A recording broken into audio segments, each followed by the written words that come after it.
Welcome to my next lecture of Module 4, Part 3 from Technical English. In my last lecture, you have come across reading skills and reading comprehension. And in this class, you will learn about application letters and cover letters.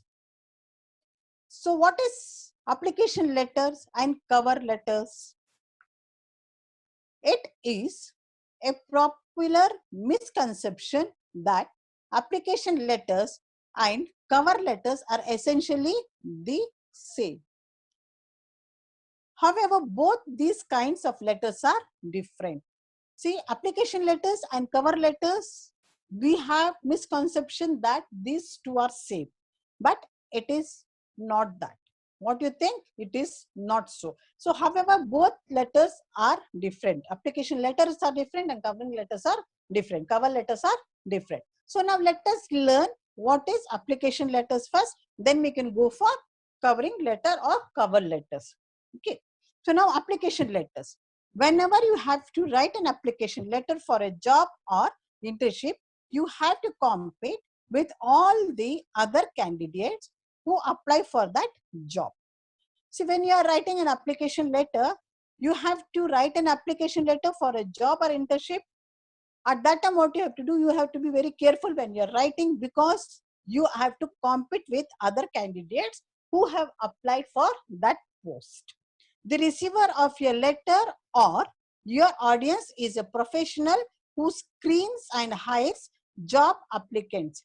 So, the person or the audience is a professional who receives your application. He or she goes through that and screens the application for hiring job.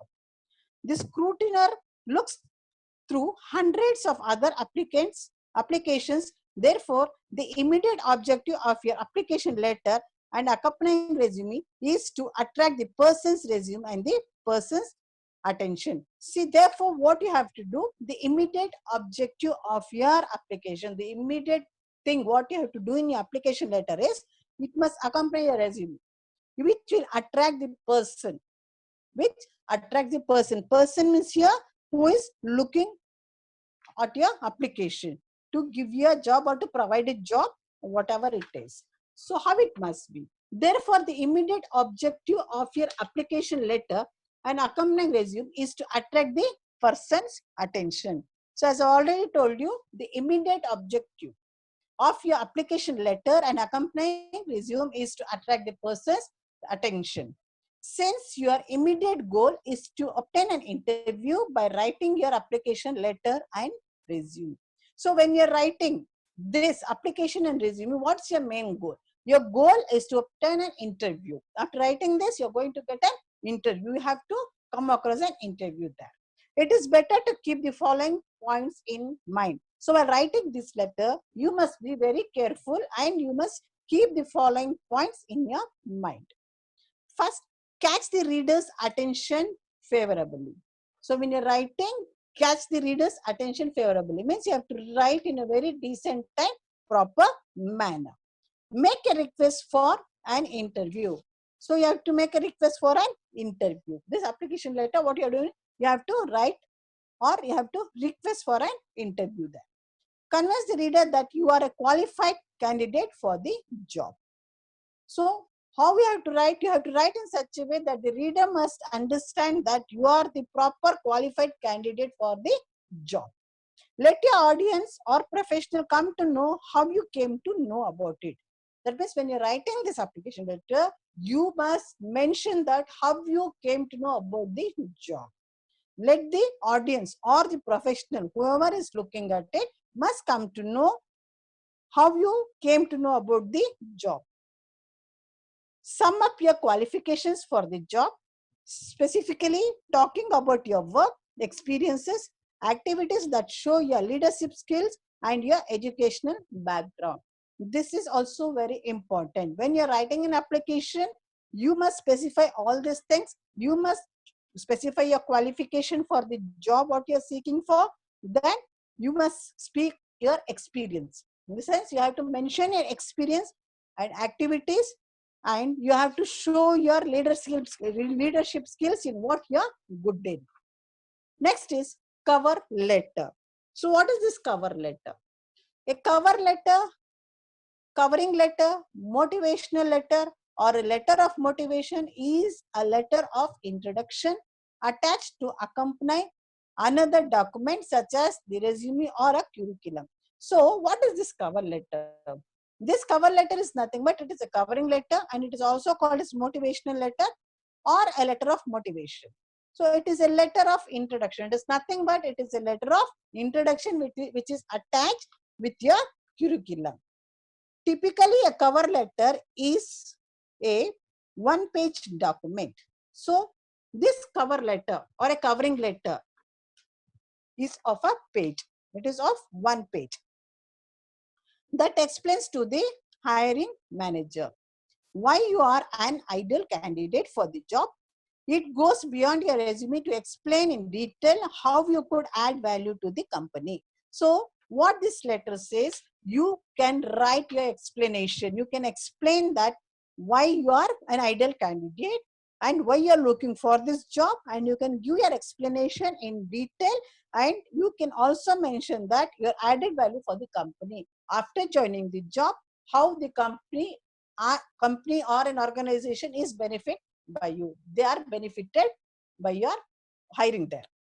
A cover letter is of several parts.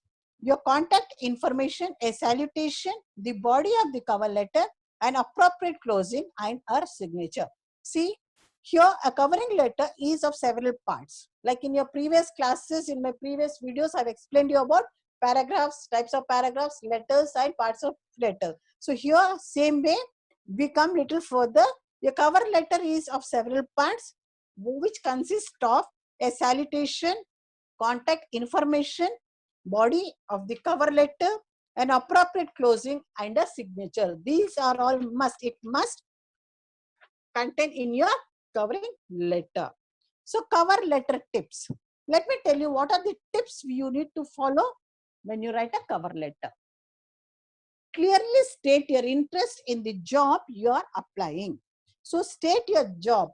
State the interest for the job which you are applying for. Why you are interested? You have to mention clearly. Since you mention details of your skills, educational qualification, special training, and work experience in your CV or resume, you should talk about your highest qualification and relevant skills to your specific job goals. See, when you are mentioning the details of your skills, like your education qualification, your training, your activities, your experiences in your CV, you should talk about the highest qualification and the relevant skills of your specific job and what you're interested in. Highlight your skills and qualifications. So what you have to do here, you have to highlight your skills and qualification. You have to make it bold, or you can make in such a way that the reader can understand the highlighted points there. Avoid using abbreviations or slang which are used in day-to-day language. Avoid using abbreviations. Some of us, what we do, instead of writing our full name, we start writing initials. Please don't do that when you write covering letter. Avoid using abbreviations or slangs also, which we use in our daily language. Take special care while drafting opening and closing paragraphs. So you must be very careful when you start drafting opening and closing paragraph. When you start the paragraph and when you're going to end the paragraph. Opening and closing paragraph in the sense when you begin the paragraph and when you're concluding the paragraph, you must be very careful. You must take special care when you do this, when you write this kind of paragraphs. It should be impressive, informative, and precise. See, when you write the paragraphs, it's not that you have to write very, very elaborately. It must be impressive. See that your paragraphs are impressive and informative and precise. Precise means in a short form, not too big also. And it consists of all information. Check everything twice. Formatting, spellings, and grammar of your letter. Before submitting, this is important. you have to check twice, whatever it is. If you write an exam paper or when you're doing this drafting or anything, check twice. Probably you may find an error. You must add something or remove something. It will help you out when you revise this. So main thing what you have to do when you're submitting this covering letter, check everything twice. What you have to check, your formatting, the formation how you have done, spellings and grammar of your letter. This is also very important. Next, provide a phone number so that the employer can reach you. So what you have to do, while writing this, you have to provide your phone number too, because the employer can reach you anytime. Thank the person for taking the time to read your letter. So now what you have to do, you have to thank the person because he took some time to read your letter. This is a very good gesture. These are the points what you have to include when you're writing the covering letter. So what not to include in a cover letter. Next, I'll tell you what you should not mention in a covering letter. Any spellings or grammar errors. So this is very important. Don't make spelling mistakes or any grammar errors were there. The wrong company name or the wrong name of the contact person. So don't do this. Don't mention wrong company name or wrong name of a contact person. Paragraphs that are too long, and you should not write the paragraphs which are too long. Okay. Negative comments about a current or past employee. Please don't do this. When you're writing something, don't write any negative comments about your past or the present employers. It will hamper your position there. Next, information not related to the job. So what information they're asking for the job, when they're asking to hire a person, give the relevant details.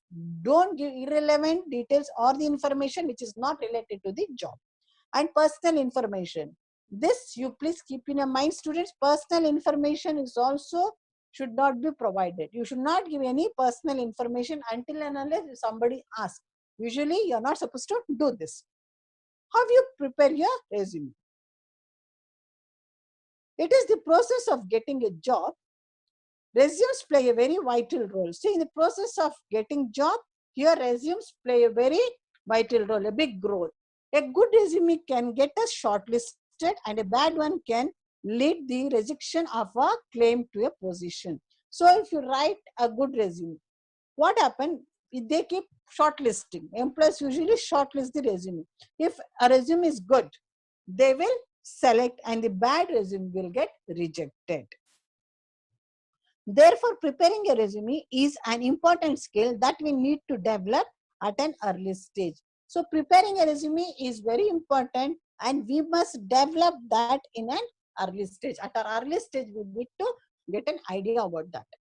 Preparing a good resume requires good imagination, creativity, and consistent effort in keeping it updated and effective. So, while preparing this good resume, what you have to do, what we must require good imagination. An individual must require a good imagination to prepare his or her resume, creativity, and consistent effort in keeping it updated and effective.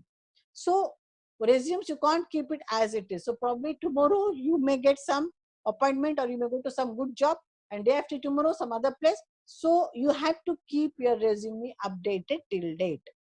Following are some of the most elements of a resume in brief.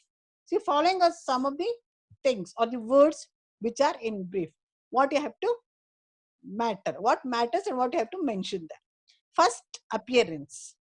So, your resume appearance matters there. Next, personal information. Next, career or professional objective, education or academic qualification, work experience, professional skills, activities and achievements, special interest, awards and honors. These are must which you have to mention. Okay, that and briefly. First, appearance means how you prepare a resume. Personal information, whether you're married or what is your qualification, where do you stay, your date of birth, all those things. Career. Next is educational qualification or your academic qualification. Work experience, how many years of experience you have, and activities and achievements, what achievements you have done, or special interest, what are your special interests. awards and honors. These things you must mention. The importance of CV, resume writing can be felt at the time of applying for internships or for jobs in any organization. So the importance of this CV you can come across when you apply for internships or for jobs in any organizations. At this time, questions such as how to get started, what to include in the cover letter, how to organize your information, and how to make your CV more reliable starts bothering you. So if you're not good with your CVs or curriculum, what happens?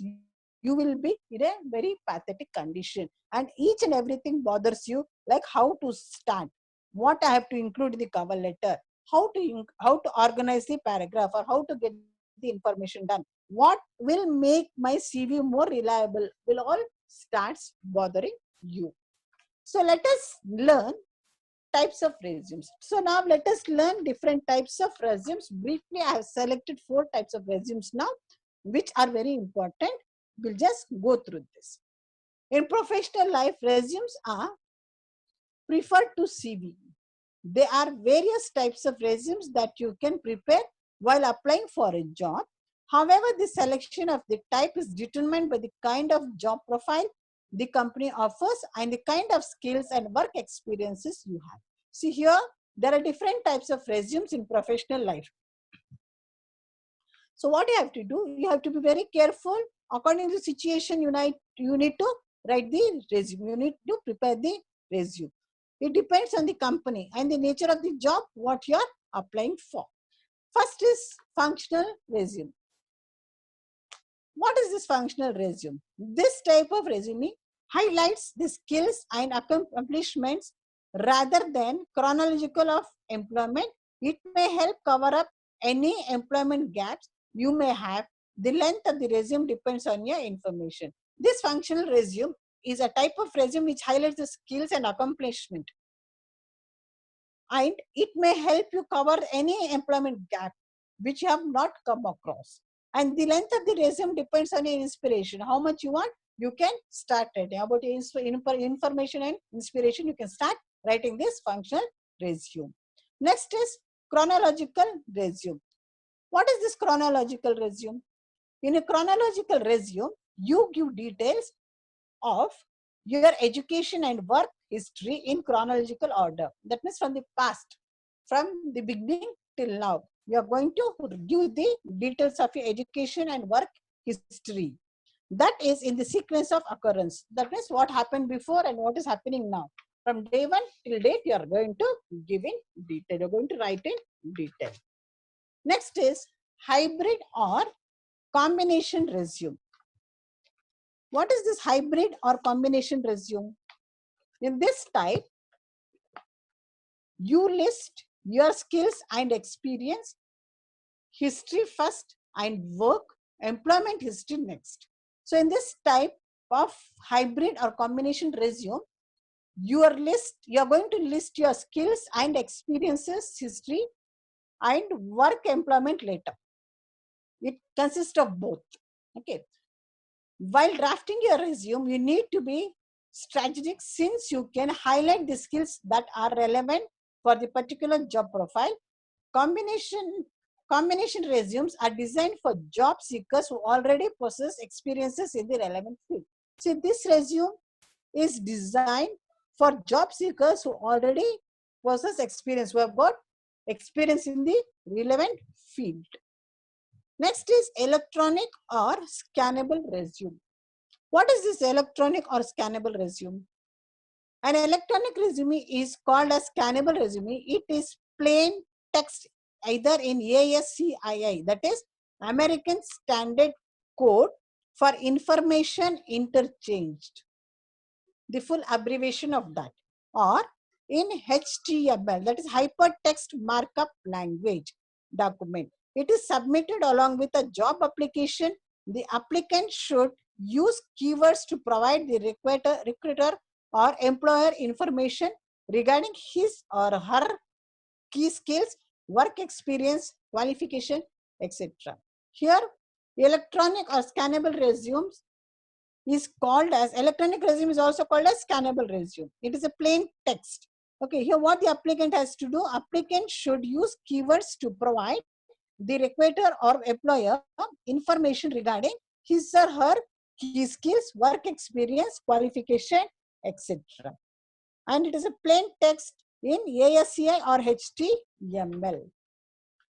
So what are the different types of scannable or electronic resume? So tips. What are the tips for scannable or electronic resumes? Use standard fonts which have distinct letters. So first thing is you have to use standard fonts which have distinct letters. Use various techniques, draw the attention of the recruiter. Some of these are boldface, capitalization, etc. So when you're writing this, you must keep all these points in your mind. First thing, use standard fonts. The fonts must be standard. Next is use various techniques to draw the attention. So different techniques you need to write there. You need to develop to draw the attention of the recruiter. Some of them are like boldface, capitalization, etc. Make it computer friendly. So when you're writing this scannable or electronic resume, make it computer friendly. Do not use underlining and fancy scripts. So when you're preparing this, don't write underlining or any fancy scripts. Never use any lines, boxes or graphics. Don't use any lines, boxes or graphics when you're preparing this kind of resume. Provide important information in the beginning and use technical words. So beginning, what you have to do, at the beginning when you're writing this, you have to provide information, important information, and use technical words. Use standard font size, that is between 10 to 12, and avoid columns. So your font size must be between 10 to 12 and avoid columns. Don't start writing more columns. Don't worry about length. So here when you're writing this resume, don't worry about the length. Use descriptive nouns and nouns phrases. So here you have to write in a descriptive way using nouns and noun phrases. Post a high quality print quality without folding the paper.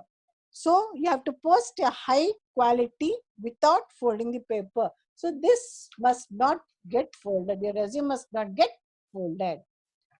Next, we'll move on to non-traditional resumes. What are these non-traditional resumes? How we are going to do this?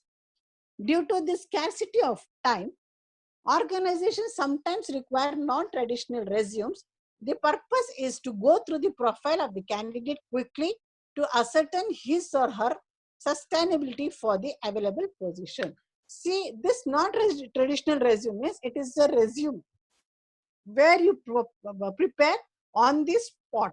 The purpose of this is to go through the profile of the candidate who is applying for the job quickly and to sustain for the position which is available there. Such resumes are prepared keeping in view the need and focus of the organization. So when you're writing this type of non-traditional resume, you must keep certain points and focus on the point of organization, and you must prepare this resume. While preparing non-traditional resumes, we should remember the following points. So when you're preparing this non-traditional resume, you must remember the following points. What are they? Leave out detailed description of our past accomplishment and responsibility. Focus on revealing the qualifications, skills and capabilities related to the position. So leave out detailed descriptions of our past accomplishment and responsibilities. So you have to leave all those things, and next focus on revealing the qualifications, skills and capabilities related to the position. What capabilities, what skills and what qualification you have related to the position there. Let your resumes be communicative, easy to handle and crisp. So when you write these resumes, you see that it's easy to communicate, means to go through that, easy to handle, and crisp means it should be very good. Let us discuss some of the non-traditional resumes. So let us discuss some of the non-traditional resumes. First is video resume. In video resumes, the prospective candidate has to speak in front of the camera. So what is this video resume? In this resume, the candidate have to speak in front of the camera by highlighting his or her qualification, ability, skill, and accomplishment. This requires meticulous planning with the text, use of expression, tone, pitch, and pauses. See, suddenly if we ask you to answer via video, it will be quite tough. So for this, what a candidate must need, he must have the caliber of speaking, how, like understanding what you want to speak, and required qualities is how to use the words, his expressions, his tone, pitch, and pauses, where to stop and where not to stop, how to attend the video resume, or how to interact, how he or she should speak via this video. In order to do it well, we need to be aware of the concepts such as lighting, framing, editing, and scripting. See, in order to do this, we must be aware of lighting, framing, editing, and scripting. Next is visual CV. What is this visual CV? At times, enterprising job hunters create their own websites and achievements. However, one need to be crispy and catchy while designing such websites.